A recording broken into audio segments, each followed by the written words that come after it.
The editor of This Morning has been criticised by another ITV boss for making a joke about the scandal engulfing the show after he compared it to an aubergine. This is what he said to Sky News yesterday. Is there a toxic work environment at This Morning? I'll tell you what's toxic. I've always found toxic. Is aubergine. Do you like aubergine? Do you? Is there a toxic work environment? But do you like aubergine? Because I don't like aubergine. It's just a personal thing. Being quizzed by MPs today, Magnus Brooke criticised Martin Frizell's comments. I wouldn't endorse what he said. In fact, you agree it's bizarre. I wouldn't use that word. What word would you use? I'd certainly say it was extremely ill-judged to say what he did. But look, I can reassure you on behalf of ITV that we do take all of these allegations very seriously.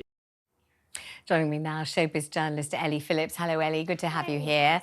And obviously, every time we discuss This Morning on this programme, I have to declare my hand and say I'm a regular on the show. I've been on it for years. I think my first appearance was in 1992. I would say so if I'd ever seen anything unpleasant or wrong or toxic going on. I'd never seen anything of the kind. And I have been to lots of kind of NTA awards and Christmas lunches and the news quiz with the This Morning team. We always have an absolutely belting time. Martin Frizell's a part of that gang. They call it a family. It did feel that way to me. I mean, I've been there so long.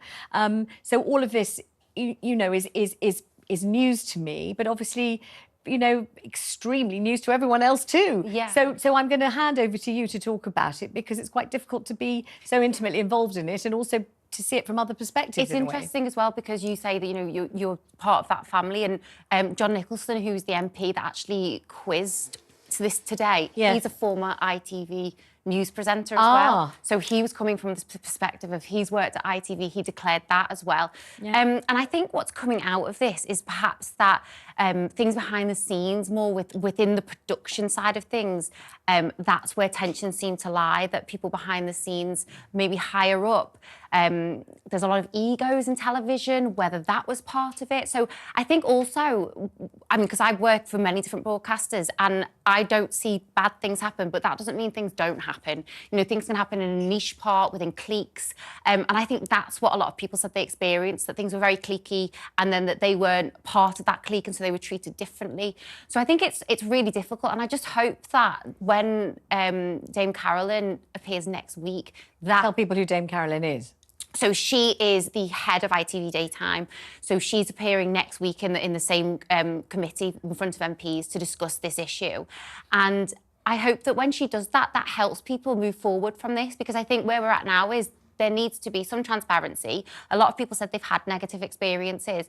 On the other hand, I mean, there are very many sides to this. Oh, yeah. You know, it's an enormous show. Huge. So if you think of any one programme, you have the presenters, you have the makeup team, you have the floor managers and the cameramen, you have all the technical people doing the cookery, doing the hairdressing, doing all the things that you see, the fashion department, which is huge. And when you think of all the different items on one show, how long does the show last? 2.5 hours? Yeah, 2.5. A very, very long show. Yeah. So you may have, you know, the cookery, the celebrity, the soap news. You may have you do have the breaking news stories in the morning as well. You have the fashion. You have people coming in with cocktails, with beauty products, discussing, you know, how to get yourself through the cost of living crisis. You know, human interest stories, people who are bereaved, people who've been abused, people telling their stories so that, you know, people at home can relate and can learn and all of that. And there's so many people on each individual show. It's quite hard to kind of imagine that there could be a toxic atmosphere, that there could be any one atmosphere. Because, you know, everybody's got their own, you know, person who looks after them, a runner who brings them in from the door. Exactly. They have their makeup done. They're shown up by the floor manager to where they've got to stand on the set. You know, where in all of that is someone going to be toxic to someone else? You can't really see it happening or really imagine. But I would say on the other side of things as well, because I totally agree with that, is that it's a very high-pressured work environment as well, and some people deal with that differently. So if you've got someone who is short-tempered, who wants to get the job done very quickly, and they're not so forgiving, perhaps, with mistakes, or, you know, with people who aren't quite getting it the way they want to do it, perhaps that could be where some tensions were. We don't know the ins and outs of it yet. We've got a lot of reports coming out about this, but I think that it has been suggested that quite a lot of the people who are very vocally critical of This Morning, and actually it's a handful of people. There are some celebrities, a couple of journalists. And what's been suggested is that quite a lot of them were once on the programme and aren't on it anymore. And that is the reason for this aggrieved kind of grudging kind of malice that is coming out. And that if you ask the people who are still on the programme and on it regularly, who enjoy being on it, they won't know what they're talking about. Yeah, I think it's interesting though, because I know that some of the people that were on it who've spoken out since, they said that they made complaints, they escalated matters, they asked for investigations, and they didn't happen, or didn't happen to a satisfactory degree. And you have to look at why people left as well, because, you know, you're happy there and other people might be happy there, but that doesn't mean everyone is, and maybe not everyone. You also have to question differently. Whether people actually did leave. When you say look at why they left, did they leave? Or were they asked to leave? Or were they told, you know, we used to have you on the show often, but actually we're going to, you know, slim down the number of your appearances? Or, you know, you used to present the show on a Friday, but now actually we're going to move on and choose someone else. And is it that they didn't leave, but they were to some extent pushed and are so fed up? And I don't blame them for being fed up. Obviously, if you've been enjoying doing a job and very well paid, and then you're told, I'm sorry, you know, we don't want you anymore, we're choosing someone else, you are going to feel thoroughly fed up. Of course you are. You are going to have an axe to grind. You are going to think, oh God, these people, they're absolute beeps. You know, they didn't appreciate how great I was. They're obviously absolutely horrible and toxic. But really, all it means is you lost your gig. It's a shame, you know, and you're banging on about it. Yeah, I mean, I'd like to think it's not as malicious as that. I think perhaps it's that the people that have left and feel aggrieved and are hearing reports that people are there now, maybe aren't as vocal about it, or left and weren't vocal at the time, or were and it was dismissed, feel that they are speaking up for those who didn't feel able to. And by that, I mean predominantly freelancers who, if they raise concerns, not only are they worried, will they be listened to, what impact will that have? Because they won't be sacked, they just won't be booked anymore. And that's a really precarious situation to be in. Unfortunately, that's the nature of being freelance. Exactly. You know, if you're freelance, you either do or don't get booked. They don't owe you a booking. No, but then if you escalate sometimes it can be that there's a new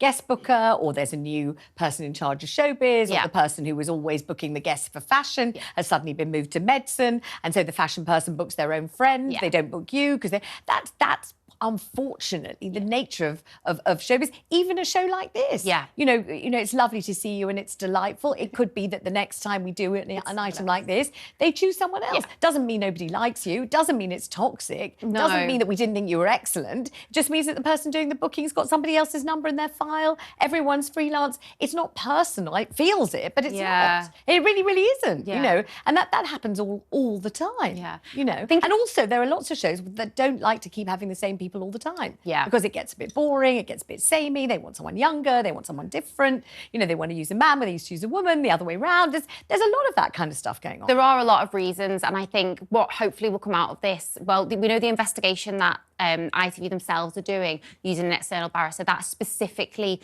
to do with Philip Schofield and what happened with him and why he left, and all of the rumours and the investigation that took place into that back in 2020. But I think that the media, the Commons Committee is going to be broader reaching. It's going to be wider, because they're looking more at the policies in place, the regulations in place, the strategies to deal with when people come in using abuse of power, and kind of what safeguarding is in place for people that come into the workplace. Because you've got to remember, all this started, and this whole discussion kind of spun because of what was seen as an abuse of power on behalf of Philip Schofield with a much younger male colleague, and how that was allowed to take place and allowed to happen, and that's what spurred this on.